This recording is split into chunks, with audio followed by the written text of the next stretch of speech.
नमस्कार दोस्तों, आपके अपने YouTube channel education exam master में आपका स्वागत है। आशा है आप लोग अच्छे होंगे, मस्त होंगे। हम आज वासुदेव नंदन प्रसाद के बुक से टॉपिक वाइज पढ़ेंगे डेली। और आप लोग जान रहे हैं कि वासुदेव नंदन प्रसाद से बीपीएससी में बहुत ही ज़्यादा क्वेश्चन पूछे जा रहे हैं, जो वासुदेव नंदन प्रसाद के बुक से ही उठा के पूछे जा रहे हैं। तो इसको ध्यान में रखते हैं हम लोग टॉपिक वाइज बीपीएससी टीआरई 4 के लिए टॉपिक वाइज पढ़ेंगे। तो आज पहला टॉपिक है ध्वनि। तो हम ध्वनि को पढ़ेंगे। ध्वनि में क्या क्या है?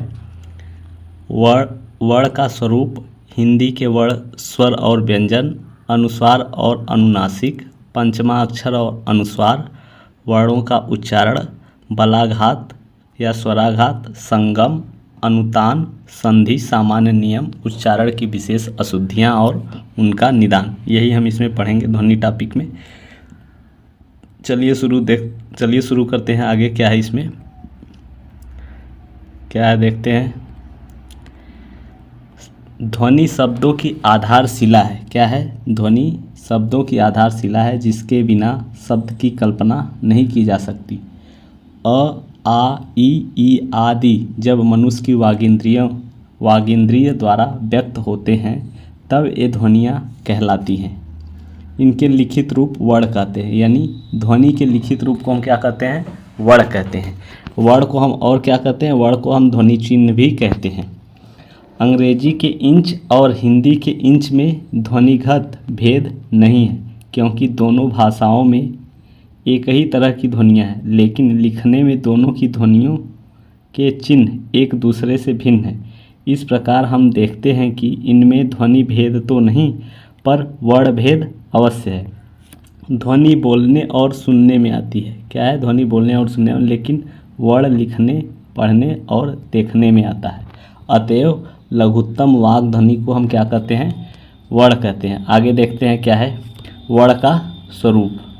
वर्ण के स्वरूप में हम देखते हैं कि वर्ण उस ध्वनि मूल को कहते हैं जिसका खंड न हो या जिसका खंड न किया जा सके, वही वर्ण मूल ध्वनि है। जैसे अ, ई, व, च, क इत्यादि। पानी शब्द की दो ध्वनियाँ हैं, पा और नी। इनके भी चार खंड हैं। किसके? पानी के। प प्लस आ, न प्लस ई। इसके बाद इन चार ध्वनियों के टुकड़े नहीं किए जा सकते। यानी इन चार जो खंड है, इसके बाद ध्वनि के टुकड़े नहीं किए जा सकते। इसलिए ये मूल ध्वनियाँ वर्ण या अक्षर है। संक्षेप में, वर्ण वह छोटी से छोटी ध्वनि है जो कान का विषय है और जिसके टुकड़े नहीं किए जा सकते। वर्ण हमारी उच्चरित भाषा या वाणी की सबसे छोटी इकाई है। क्या है? वर्ण जो है हमारे उच्चरित भाषा या वाणी की जो है सबसे छोटी इकाई है। आगे देखते हैं क्या। इन्हीं इकाइयों को मिलाकर क्या बनता है? शब्द समूह और वाक्यों की रचना होती है। इन्हीं को मिलाकर के स्पष्ट है, वर्ण उच्चारण का बड़ा ही गहरा संबंध है। एक दूसरे को अलग नहीं, आगे क्या है? एक दूसरे को अलग नहीं किया जा सकता। मूलतः हिंदी में वर्णों की संख्या कितनी है? मूलतः हिंदी में 52 वर्ण है। वर्णों के उच्चारण समूह को क्या कहते हैं? वर्णमाला। क्वेश्चन भी देता है कि वर्णों के उच्चारण समूह या वर्णमाला किसे कहते हैं? तो वर्णों के उच्चारण समूह को हम वर्णमाला कहते हैं। अब देखते हैं आगे क्या है। स्वर। स्वर में क्या है? अ, आ, ई, उ, ऋषि, ऐ, ओ और अ। इनकी संख्या कितनी है? 11 है। ठीक है। आगे देखते हैं व्यंजन। व्यंजन में क्या है? क वर्ग, च वर्ग, ट वर्ग, त वर्ग, प वर्ग। ये क्या है? जो ये 5 हैं, क से लेकर के म तक, ये स्पर्शीय व्यंजन कहलाते हैं या वर्गीय व्यंजन भी इन्हीं को कहते हैं, जो क से लेकर के म तक है। 25। इनकी संख्या कितनी है? स्पर्शीय व्यंजन की संख्या कितनी है? तो 25 है। ठीक है। आगे देखते हैं इसके क्या है। अंतस्थ व्यंजन। अंतस्थ व्यंजन भी बहुत इंपॉर्टेंट है। इसको पूछता है कि अंतस्थ व्यंजनों की संख्या कितनी है या अंतस्थ व्यंजन कौन कौन से है। तो अंतस्थ व्यंजन य, र, ल और व है। ये अंतस्थ व्यंजन है। और उसमें व्यंजन कौन से हैं? स और ह। इनकी भी संख्या 4 होती है। अंतस्थ व्यंजन की भी संख्या 4, उसमें व्यंजन की भी संख्या 4।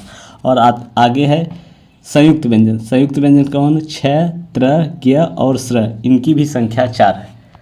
द्विगुण व्यंजन, द्विगुण व्यंजन कौन सा है? ड और ढ। फिर इसके आगे अनुस्वार और विसर्ग। आगे देखते हैं इसके क्या है। अनुस्वार और विसर्ग के बाद हिंदी के वर्ण, स्वर और व्यंजन। क्या क्या है हिंदी के वर्ण? उच्चारण के 2 प्रमुख तत्व हैं, कौन कौन से? स्वर और व्यंजन। वर्णों के निर्माण में इन दोनों का योग रहता है। किसी भी वर्ण के निर्माण में स्वर और व्यंजन इन्हीं का योग रहता है। हिंदी के स्वर वर्ण कौन से हैं? तो स्वर उन वर्णों को कहते हैं जिनका उच्चारण बिना अवरोध अथवा विघ्न बाधा के होता है। इनके उच्चारण में किसी दूसरे वर्ण की सहायता नहीं ली जाती है। ये सभी स्वतंत्र होते हैं, यानी जो स्वर होते हैं ये स्वतंत्र होते हैं, इनके लिए किसी दूसरे वर्ण की हम सहायता नहीं लेते हैं। आगे क्या है? इनके उच्चारण में भीतर से आती हुई वायु मुख से निर्बाध रूप से निकलती है। सामान्यतः इनके उच्चारण में कंठ तालु का प्रयोग होता है, जीभ ओठ का नहीं, पर ऊ के उच्चारण में ओठ का प्रयोग होता है। आगे क्या है? हिंदी में स्वरों की संख्या कितनी होती है? तो 11। देखिए हिंदी में स्वरों की संख्या 11 होती है, जिनका वर्गीकरण इस प्रकार है। क्या है? हस्व स्वर, हस्व स्वर कौन है? अ, ई, उ और ऋषि, इनकी संख्या भी 4 है। फिर दीर्घ स्वर आ, ई और बड़ा ऊ, इनकी संख्या 3 है। और संयुक्त स्वर कौन है? ऐ, ओ और औ, यही मिला के कितने हो गए? 4, 3, 7, 4, 11, यही स्वर है। आगे देखते हैं क्या है। कुछ लोग री को मूल स्वरों में गिनते हैं, लेकिन हिंदी में इनका प्रयोग नहीं होता। री को भी अपनी सीमा रह गई है। संस्कृत में री का प्रयोग होता है, किंतु हिंदी और अन्य भारतीय भाषाओं में इसका व्यवहार नगण्य है। फिर भी एक सीमा के अंदर हिंदी में ऋषि री का प्रयोग चल रहा है, जैसे ऋग्वेद, ऋषि, ऋढ़, ऋतंभरा इत्यादि। इसमें व्यंजन और स्वर का योग है। आगे देखते हैं मात्रा और उसके भेद। क्या है इसमें? पंडित कामता प्रसाद गुरु के अनुसार व्यंजनों के अनेक प्रकार के उच्चारणों को स्पष्ट करने के लिए उनके साथ स्वर का योग होता है। जब स्वर का वास्तविक रूप जिस रूप में बदलता है उसे हम क्या कहते हैं? मात्रा कहते हैं। मात्राएं कितनी हैं? तो 3। ये पूछता है मात्राओं की संख्या कितनी है? तो 3। कौन कौन से? हस्व स्वर, दीर्घ स्वर और प्लुत स्वर, यही 3 मात्राएं हैं। हस्व से दीर्घ में 2 गुना और प्लुत में कितना समय लगता है? तो 3 गुना समय लगता है। प्लुत संस्कृत, आगे क्या है? प्लुत संस्कृत में चलता है, हिंदी में नहीं। जो प्लुत का प्रयोग होता है ओम में लिखा हुआ देखे होंगे आप, ओम में जो है वो प्लुत का बना रहता है, ज़्यादातर संस्कृत में चलता है, ये हिंदी में नहीं चलता है। मात्राएं स्वरों की होती है, व्यंजन की नहीं, यानी जो मात्राएं लगी रहती है वह स्वरों की होती है, व्यंजन में कोई मात्राएं नहीं होती, क्योंकि व्यंजन तो स्वरों के सहारे ही बोले जाते हैं, यानी व्यंजन स्वतंत्र नहीं है, वो स्वरों के सहायता से ही बोले जाते हैं। जब स्वर व्यंजन में लगते हैं तब उनके 10 प्रकार के रूप होते हैं। कौन कौन से देख लीजिए आप। जो मात्राएं लगी हैं, ये जो मात्राएं लगी हैं ये 10 रूप होते हैं, तो उनके 10 प्रकार हैं। स्वरों के व्यंजन में मिलने के इन रूपों को भी मात्रा कहते हैं। यानी मात्रा के आधार पर आपसे ये भी पूछ सकता है कि स्वर कितने हैं, तो 10 भी होते हैं, ये भी है ना। मात्रा के आधार पर मिलने के इन रूपों को भी मात्रा कहते हैं, क्योंकि मात्राएं तो स्वरों की होती है, मात्राएं स्वरों की होती, व्यंजन की तो होती नहीं है। आगे क्या लिखा है? छंद शास्त्र में ह्रस्व मात्रा को लघु और दीर्घ मात्रा को गुरु कहते हैं। छंद शास्त्र में जो है ह्रस्व को क्या कहा जाता है? लघु। इसका जो छंद पढ़ते हैं उसमें दिया रहता है, जो ह्रस्व मात्रा रहते हैं उसको हम लघु कहते हैं और दीर्घ मात्रा को हम उसमें गुरु कहते हैं। ह्रस्व स्वर क्या है? तो आगे देखते हैं ह्रस्व स्वर को हम। ह्रस्व स्वर क्या है? वे स्वर मूल या ह्रस्व या एक मात्रिक कहलाते हैं, जिनकी उत्पत्ति दूसरे स्वरों से नहीं होती है, वे क्या हैं? ह्रस्व स्वर। और ह्रस्व स्वरों की संख्या भी पूछ देता है, तो ह्रस्व स्वरों की संख्या 4 होती है। कौन कौन से? अ, ई, उ और ऋषि। आगे देखते हैं दीर्घ स्वर। दीर्घ स्वर का है? किसी मूल स्वर या ह्रस्व को उसी के साथ मिलने से जो स्वर बनता है, यानी किसी मूल या ह्रस्व को उसी स्वर के साथ मिलने से जो स्वर बनता है वह दीर्घ स्वर कहलाता है। जैसे आ में क्या है? अ और अ, और ई में ई और ई, ऊ में ऊ और ऊ, ऐसे ही ए में अप और ई मिलके, और ए में अ और ए मिलके, ओ में अ और ऊ मिलके, और अ में अ और ओ मिलके। इनके उच्चारण में 2 मात्राओं का समय लगता है, अतः इन्हें क्या कहते हैं, द्विमात्रिक स्वर भी कहते हैं। आगे क्या है, प्लुत। प्लुत स्वर कौन से है, जिस स्वर के उच्चारण में 3 गुना समय लगता है उसे हम प्लुत कहते हैं। इसका उच्चारण, इसका कोई चिन्ह नहीं होता, इसके लिए 3 अंक लगाया जाता है, जैसे ओम। आगे पहले हम बता रहे थे ना, ओम के लिए है प्लुत स्वर में रहता है, ऐसे बना रहता है। हिंदी में साधारणतः प्लुत का प्रयोग नहीं होता। वैदिक भाषा में प्लुत स्वर का प्रयोग अधिक हुआ है। वैदिक भाषा में इसे त्रिमात्रिक स्वर भी कहते हैं। ये भी याद रखिएगा कि त्रिमात्रिक स्वर किसे कहते हैं, तो प्लुत स्वर को ही त्रिमात्रिक स्वर भी कहते हैं। आगे देखते हैं क्या है। अब क्या है, अनुनासिक, निर्नुनासिक और अनुस्वार और विसर्ग, ये क्या क्या है इसके बारे में पढ़ते हैं आगे। हिंदी में स्वरों का उच्चारण अनुनासिक और निर्नुनासिक होता है। अनुस्वार और विसर्ग व्यंजन है जो स्वर के बाद स्वर से स्वतंत्र आते हैं। इनके संकेत चिन्ह इस प्रकार है। तो अनुनासिक क्या है, ऐसे स्वरों का उच्चारण नाक और मुंह दोनों से, नाक और मुंह दोनों नहीं, नाक और मुंह दोनों से होता है और उच्चारण में लघुता रहती है, जैसे गांव, दांत, आंगन, साचा इत्यादि। ये अनुनासिक है, इसमें उच्चारण में नाक और मुंह दोनों से होता है। अगला है अनुस्वार। यह स्वर के बाद आने वाला व्यंजन है जिसकी ध्वनि नाक से निकलती है, जैसे अंगूर, अंगद, कंकड़। आगे क्या है, निर्नुनासिक।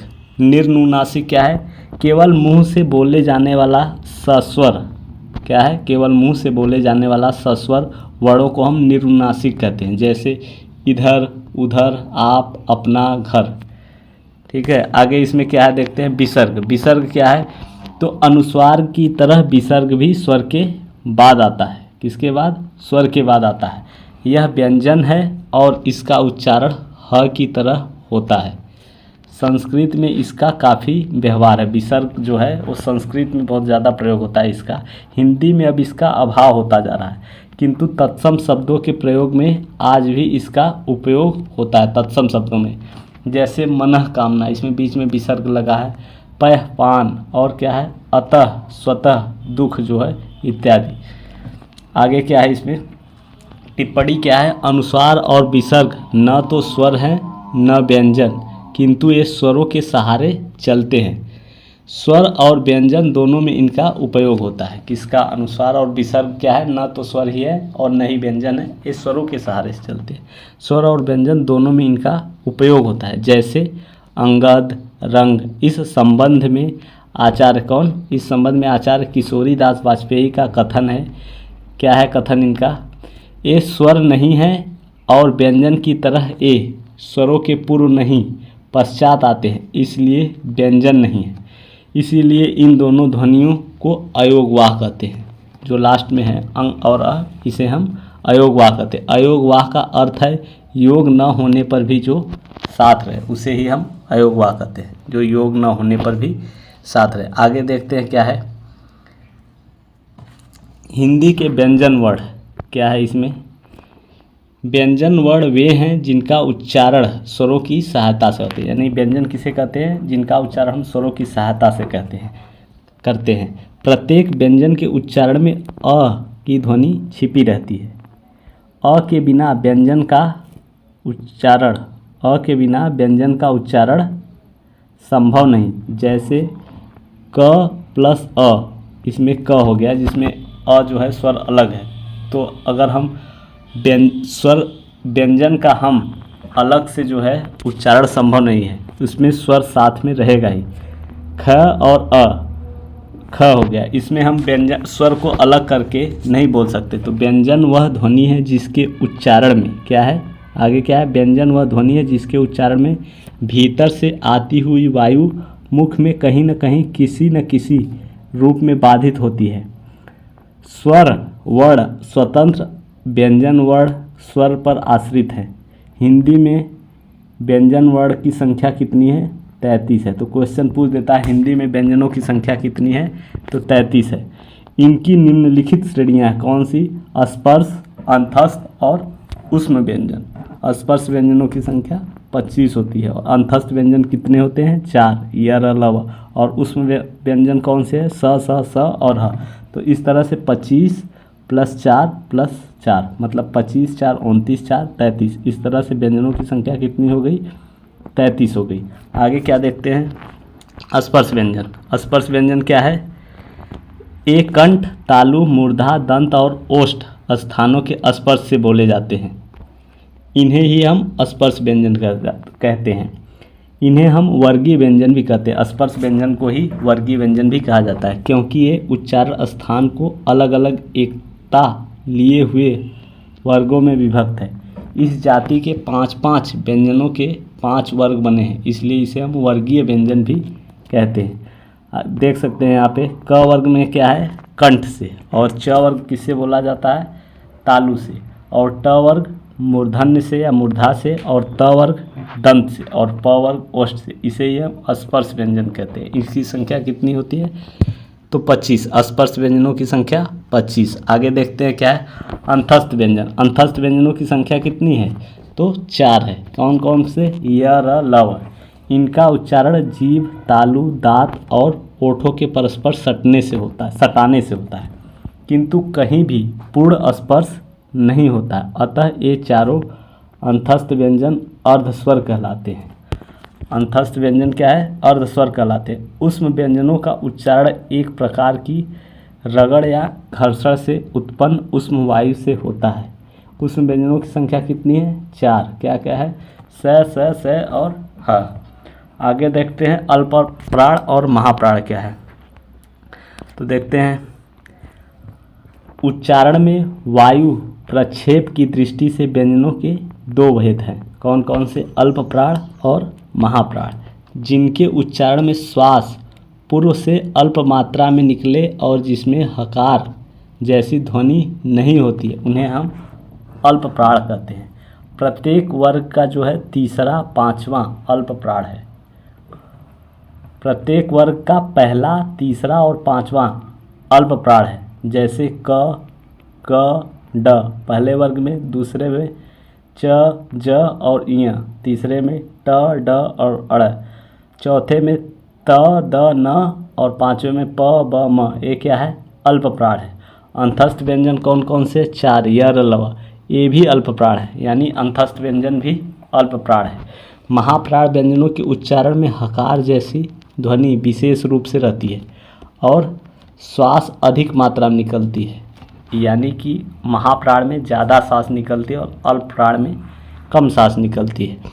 प्रत्येक वर्ग का दूसरा, चौथा वर्ण तथा समस्त ऊष्म वर्ण क्या है? महाप्राण है। जैसे ख, घ, छ, झ, ठ, ढ, थ, ध, फ, भ और स और ह। ये सब क्या है? संक्षेप में अल्पप्राण वर्णों की अपेक्षा महाप्राणों में वायु का उपयोग अधिक श्रमपूर्ण पड़ता है।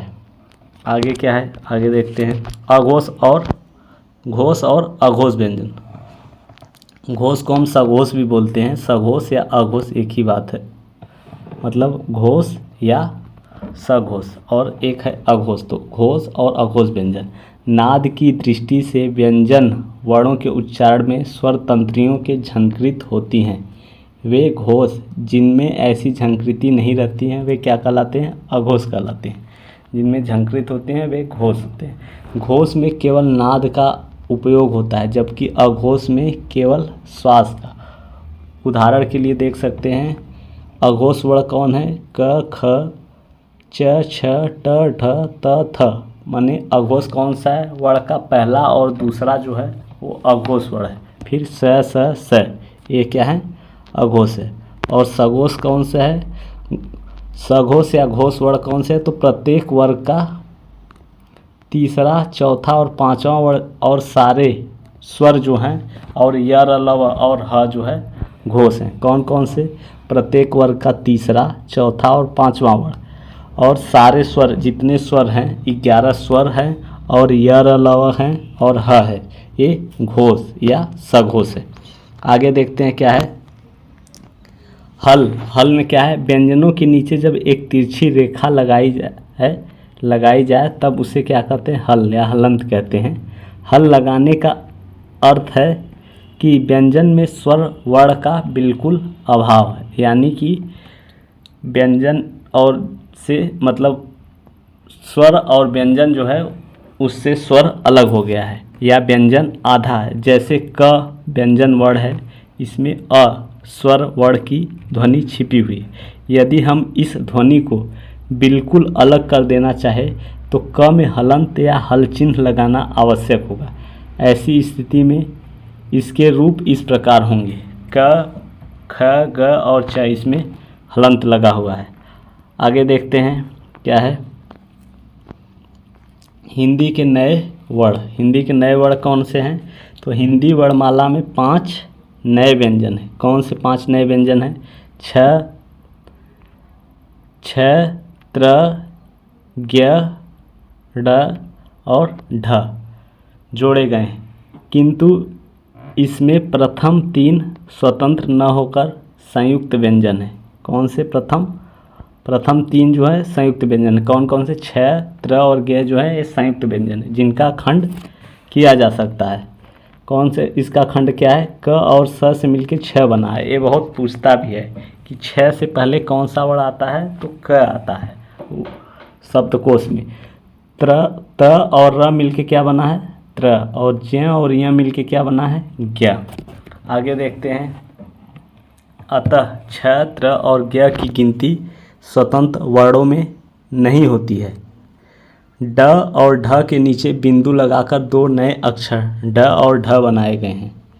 क्या है, ये संयुक्त व्यंजन है। यहाँ ड और ढ में र की ध्वनि मिली है। इनका उच्चारण साधारणतया मूर्धा से होता है, किंतु कभी कभी जीभ का अगला भाग उलटकर मूर्धा में लगाने से भी वे उच्चरित होते हैं।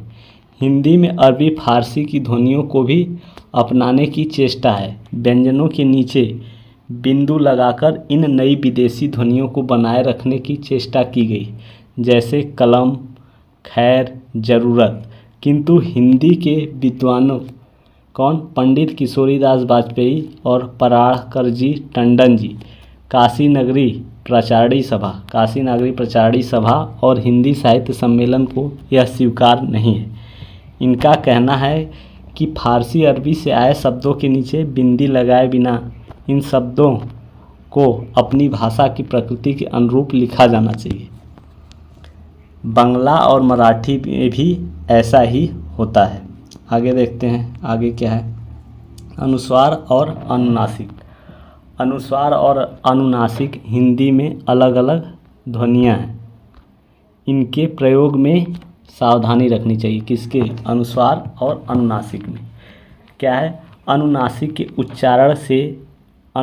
के उच्चारण में नाक से बहुत कम सांस निकलती है और मुंह से अधिक, जैसे आत, आस, गांव, चिड़िया इत्यादि, ये अनुनासिक हैं। पर अनुस्वार के उच्चारण में नाक से अधिक सांस निकलती है और मुख से कम। एक क्वेश्चन भी ऐसे ही पूछ देता है टीआरई में कि किसके उच्चारण में नाक से अधिक सांस निकलती है और मुख से कम। ऐसे भी क्वेश्चन बीपीएससी में पूछे जा रहे हैं, तो अनुस्वार इसका आंसर हो जाएगा कि उच्चारण में, किसके उच्चारण में नाक से अधिक और सांस निकलती है और मुख से कम, तो इसका आंसर अनुस्वार हो जाएगा, क्योंकि अनुस्वार के उच्चारण में नाक से अधिक सांस निकलती है और मुख से कम। जैसे अंक, अंश, पंच, अंग इत्यादि। अनुस्वार की स्वर की विशेषता है। क्या विशेषता है, अर्थात अनुनासिक स्वरों पर चंद्र बिंदु लगता है। किस पे, अनुनासिक स्वरों पर चंद्र बिंदु लगता है। लेकिन अनुस्वार एक क्या है, लेकिन अनुस्वार एक व्यंजन ध्वनि है। अनुस्वार की ध्वनि प्रकट करने के लिए वर्ण पर बिंदु लगाया जाता है। तत्सम शब्दों में अनुस्वार लगता है और इनके तद्भव रूपों में चंद्र बिंदु लगता है। जैसे अंगुष्ठ से अंगूठा, दंत से दांत और अंत से आत, अत्र से आत होता है। आगे देखते हैं। तो बस यही तक था। तो बताइए आप लोगों को कैसा लगा ये क्लास, कमेंट करके ज़रूर बताइएगा। और चैनल पे पहली बार आए हैं तो लाइक और सब्सक्राइब करिएगा। इसका अगला पार्ट जो है हम अगला भी इसके बाद अगला पार्ट भी इसी में पढ़ेंगे। अभी ये ख़त्म नहीं हुआ। धन्यवाद।